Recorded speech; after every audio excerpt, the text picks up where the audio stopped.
Good day, sir. My topic is all about Chapter 2 Nationalism and Patriotism.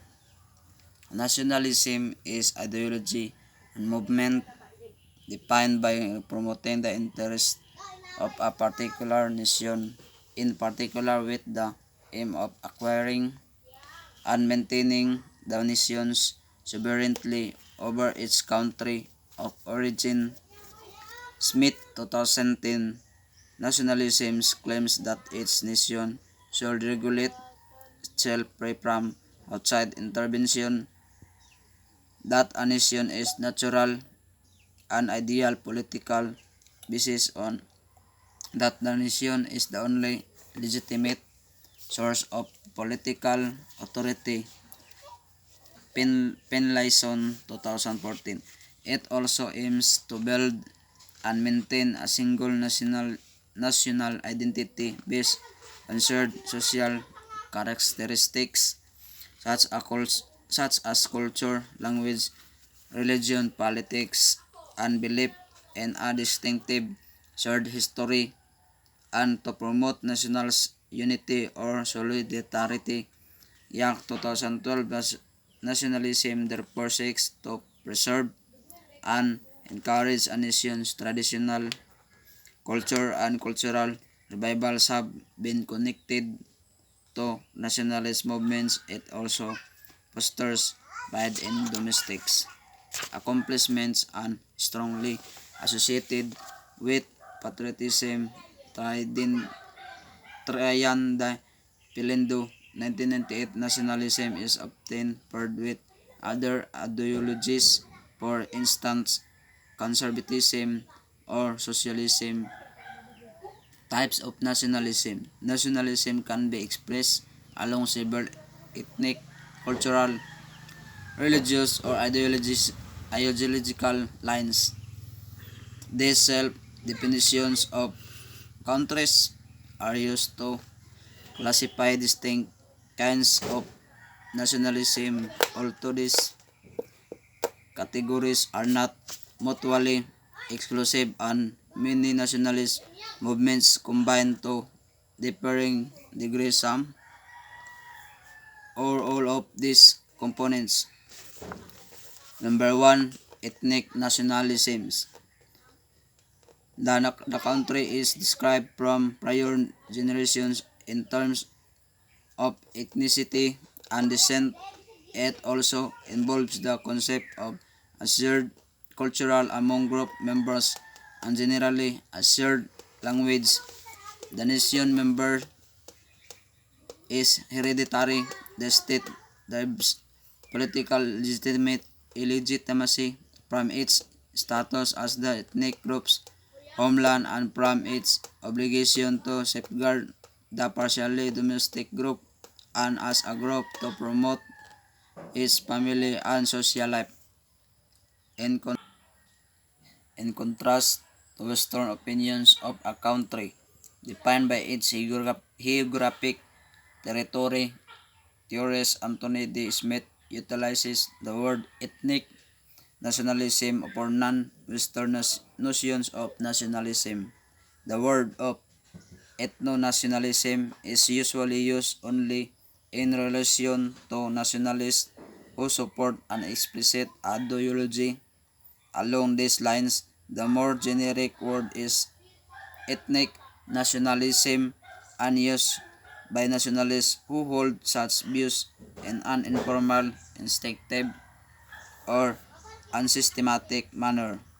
The pejorative type of both is ethnocentric nationalism or tribal nationalism, although tribal nationalism may have a non-pejorative significance when debating African, Native American, or other nationalists that publicly claim a tribal identity. Number 2. Civic nationalism. Civil nationalism, the state derives political legitimacy from its citizen active involvement and the extent to which it reflects the will of the individual. Civic nationalism lies within the traditions of nationalism and liberalism, but it is contrasted with ethnic nationalism as a type of nationalism. Civic nation membership is regarded to be voluntary. The growth of representative democracy in a nation such as the United States and France was affected by civil nationalist values.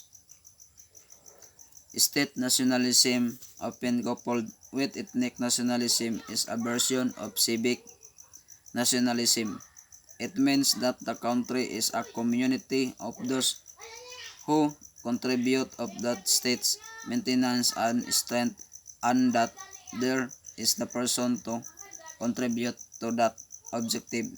The country is supposed to be a community of those who contribute to the state's maintenance and strength, and where the person exists expressly and the society to contribute to that objective. This often results in fascism, generally characterized by authoritarianism and nationalism. Fascism is a political ideology. Number 3. Expansionist nationalism, a radical form of imperialism that includes independent patriotic feelings with a faith in expansionism, generally through military aggressions. The word was coined in the late 19th century as European powers indulged in the scramble for Africa in the name of domestic glory, but was most closely linked with militarist governments in the 20th century, including Fascist Italy, Nazi Germany, the Japanese Empire, and the Balkan nations, Albania, Great Albania, Bulgaria, Greater Bulgaria, Croatia, Greater Croatia, Hungary. Nations are not believed to be equivalent to their right to self-determination. Some countries are believed to possess features or qualities that make them superior to others. Therefore, expansionist nationalism argues the right of the state to expand its boundaries at the cost of its neighbors. Number 4. Romantic nationalism. It is otherwise known as organic nationalism and identity nationalism. It is the form of ethnic nationalism in which the state derives political legitimacy as a result and expression of nation's natural. It is based on the presence of a historical ethnic culture that meets the romantic ideal. It expresses romanticism values and opposes the nationalism of Enlightenment, a historical ethnic cultural that meets the romantic ideal was emphasized by romantic nationalism. Folklore involved as a romantic nationalist nation. Number 5. Cultural nationalism. The country is described by shared culture, not solely civic or ethnic. Chinese nationalism is an instance of cultural nationalism, partially due to China's many national minorities. Membership in the nations is neither completely voluntary nor hereditary. However, other traditional culture can be more readily integrated into the lives of any person, particularly if the person can obtain his or her abilities at an early point of his or her own lives. Canberra's 2008 cultural nationalism has been defined as a variety of non-civil or ethnic nationalism. Number 6, third world nationalism. Nationalist feelings are the outcome of opposition to colonial rule to survive and maintain a domestic identity. Number 7, liberal nationalism is a kind of nationalism lately defended by political philosophers who think that a non-xenophobic form of a nationalism com- compatible with liberal values of liberty, tolerance, equality, and individual rights can exist. Hammer, 1993, Kim Lika, 1995. It is asserted that in order to lead meaningful independent life, people need a national identity, and those liberal democracies need domestic identity to work correctly. Liberal nationalists often defend the importance of domestic identity by stating that people need a domestic identity to lead meaningful independent life. Kemlika 1995, and that liberal democratic politics need domestic identity to work correctly. David 1995, Aras 2002, Ernest Renan, author of Nation, and John Stuart Mill are often thought to be early liberal nationalists. Number 8. Number 8. Religious nationalism. Nationalism's connection to a specific religious faith, church of affiliation. It can be seen that a shared religion contributes to a sense of domestic unity and a mutual bond between the nation's people. This connection can be divided into two dimensions: religions, politicians, and religions converse affects on politics. In the former aspect, it can be seen that a shared religion contributes to a sense of domestic unity, a common bond between the nation's people, the support of a national identity comparable to a shared ethnicity, language, or culture is another.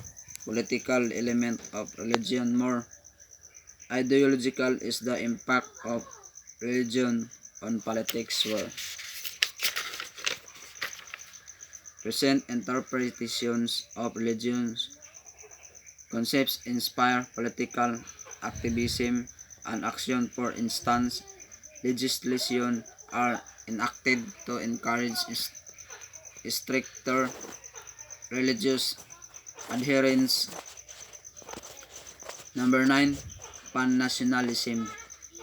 Ethnic or cultural nationalism refers to a country that is itself a cluster of associated ethnic and cultural communities such as Turkish peoples. Number 10, diaspora nationalism.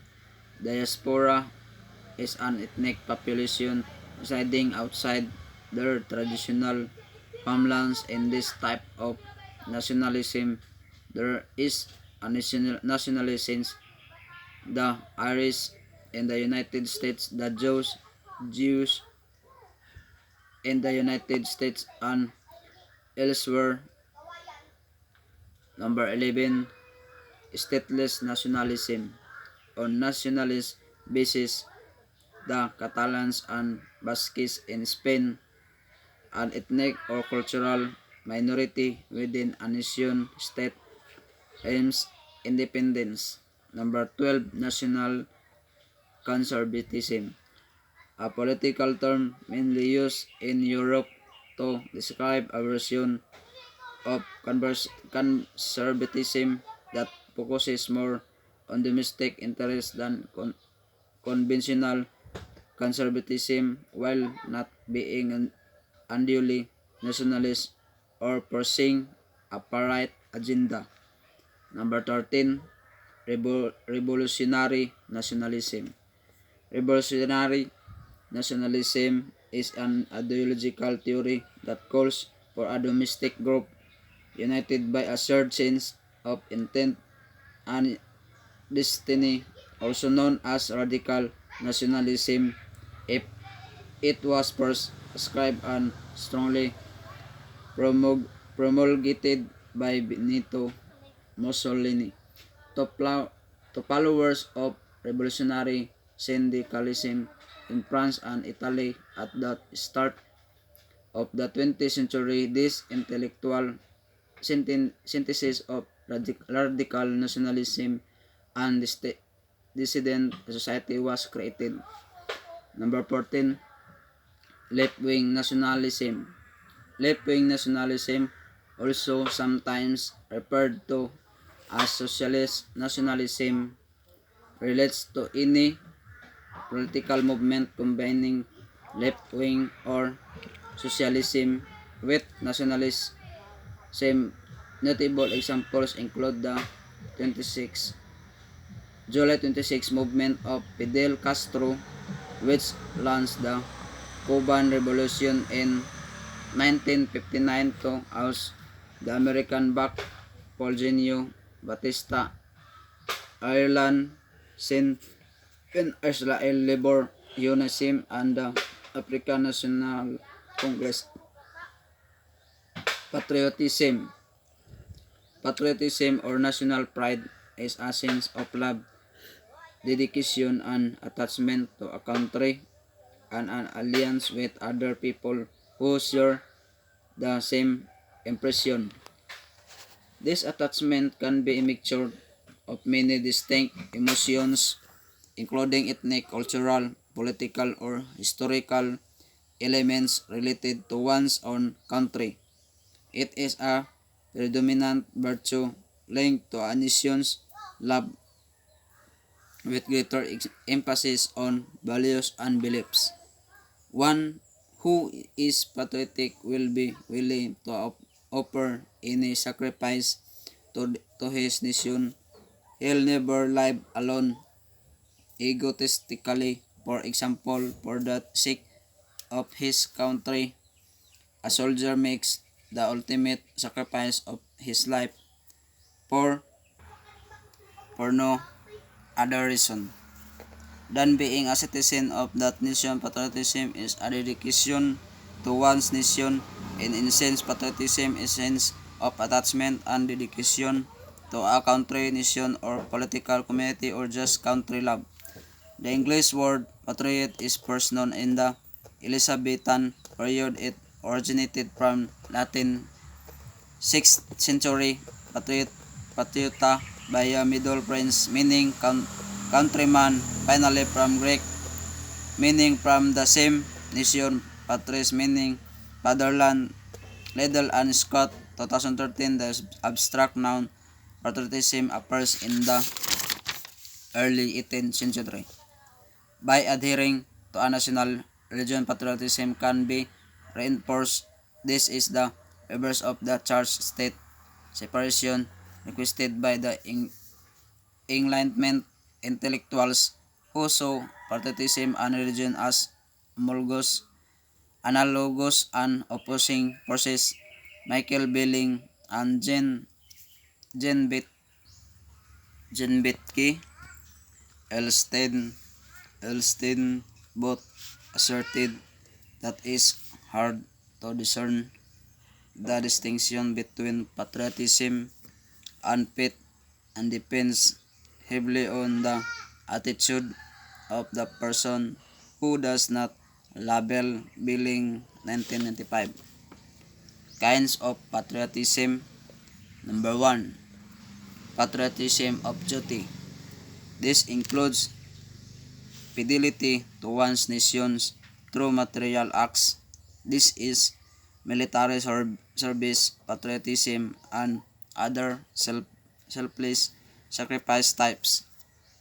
This is where patriotism becomes combined, embodied, and its idealistic, praiseworthy particular actions. Number 2. Patriotism of affection. This is the patriotism of the heart. It is about one's internal desire for this country's well-being. The patriotism of affection can be seen in the patriotism of duty, but it does not necessarily result in it. One can truly love his country and yet be a coward, just as one can theoretically fulfill patriotic duty and yet feel apathetic, apathetic about the country's welfare. Number 3. Patriotism of manners. This is customs patriotism, written and unwritten. The patriotism of manners is to place one's hand over the heart during the national anthem. It can be performed by anyone without actually needing affection or duty patriotism. While the above types of patriotism show, at least in part, the real beliefs and hopes of a person, the patriotism of manners establishes mostly a set of protocols. Type of patriotism. Number 1. Personal patriotism is emotional and voluntary. The patriot adheres to certain patriotic values such as a respect for the flag or the honoring of veterans. Other expressions of personal patriotism include enlisting in the army, public service, and participation in the political process through voting or other forms of activism. Number 2. Official patriotism. Promoted by government, which has a high symbolic and ceremonial content. It is a logical consequence of the state itself, which derives legitimacy from being the expression of the common good of the political community. National monuments and veterans days and commemorations are typical examples of when official patriotism is highly regulated by protocol with specific methods for handling flags or specific pledges and displays or elegance. Official patriotism relies heavily on symbolic acts such as displaying the flag, singing the national anthem, saying pledge, participating in mass rally, placing a patriotic bumper, striker on was vehicle, or any other way of publicly proclaiming allegiance to the state. Number 3. Symbolic patriotism in wartime is intended to raise moral, in turn contributing to the war effort. Number 4. Peacetime patriotism cannot be so easily linked to a miserable again for the state, but the patriot does not see it as inferior. Levels of patriotism vary across time and among political communities. Typically, patriotic intensity is higher when the state is under external threat. Difference between patriotism and nationalism. While the terms patriotism and nationalism were once regarded as synonymous, distinct connotations were assumed. While both are people's feelings affection for their nation. The values on which they are based are very distinct. Patriotism feelings are based on the country's positive values like liberty, justice, and equality. Country's positive values like liberty, justice, and equality. The party thinks that both their country's state system and individuals are inherently good and working together to achieve a better quality of life. On the other hand, nationalism emotions are based on the belief that one's nation is superior to all others. It also holds a connotation of other countries' distrust or disapproval, leading to the premise that other states are competitors, while patriots do not degrade other countries automatically. Nationalists do sometimes to the point of calling for the global dominance of their country. Nationalism is the polar opposite of globalism by its protectionist beliefs. Historically, both positive and negative have been the impacts of nationalism. While it was motivated movements of autonomy such as the Zionist movement that formed contemporary Israel, it was also a main factor in the increase of the German Nazi Party and the Holocaust Longley 2019. According to Sidney G. Harris, the patriot is proud of his nation for what it does, and the nationalist is proud of his nation whatever it does. The first approach generates a sense of accountability, and the second a sense of blind stupidity leading to war. Going back to our going back to our topic, which is chapter 2, patriotism and nationalism. Types of nationalism. Number 1, ethnic nationalism. Number 2, civic nationalism. Number 3, expansionist nationalism. Number 4, romantic nationalism. Number 5, cultural nationalism. Number 6, third world nationalism. Number 7, liberal nationalism. Number 8, religious nationalism.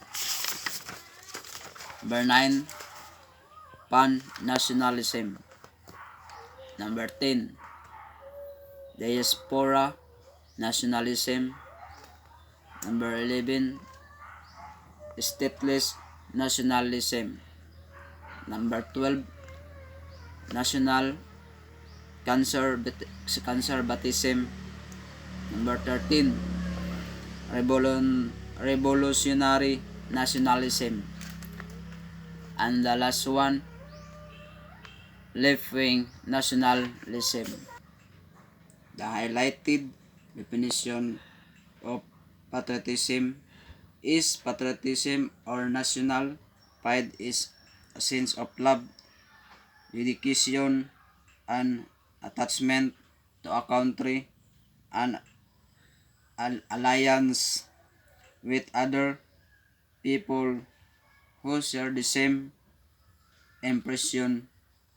This attachment can be mixture of many distinct emotions, including ethnic, cultural kinds of patriotism. Number 1, Patriotism. Number 2, patriotism of affection. Number 3, patriotism of manners. That's all, and thank you.